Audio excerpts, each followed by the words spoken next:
Ngayon guys, gagamitan naman natin ng pag-testing sa rice cooker. Itong aking saing. No? So, titest po natin ulit kung magkano ang kanyang kuryente kinakain direkta sa kuryente natin. Okay, ito. Ayan guys, 610 watts ang pinakamataas, 610.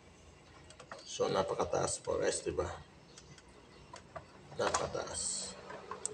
610. Ang ganitong kaliit na rice cooker, multi-purpose rice cooker. So, ngayon guys, gagamitan natin ng Nikola. Okay. So, tanggalin natin si kettle. At ipalit natin si rice cooker dito sa step. Okay. Lahat ng umit guys dapat ilalagay. Ngayon guys, nakasaksak na ang rice cooker. Ito. Connection na. Ito. Punta sa Nikola. Tingnan nyo guys.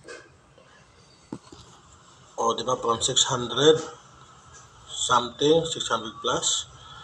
Ngayon, only 50.4 at ang amperahe niya is 1.9 only. So, ganun siya guys. Kaliit na lang, di ba? So,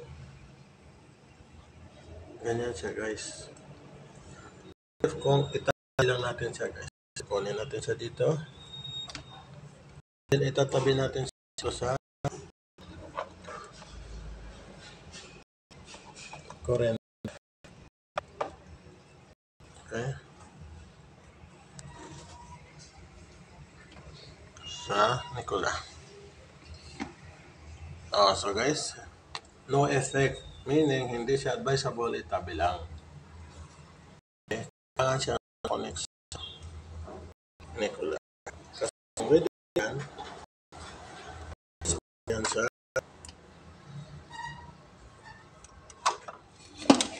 kanyang unit na Nikola. So ngayon guys, ang next natin na i-reading ang tatlong. Okay guys, tapos na pala tayo doon, no? At pupunta tayo sa isang titest pa.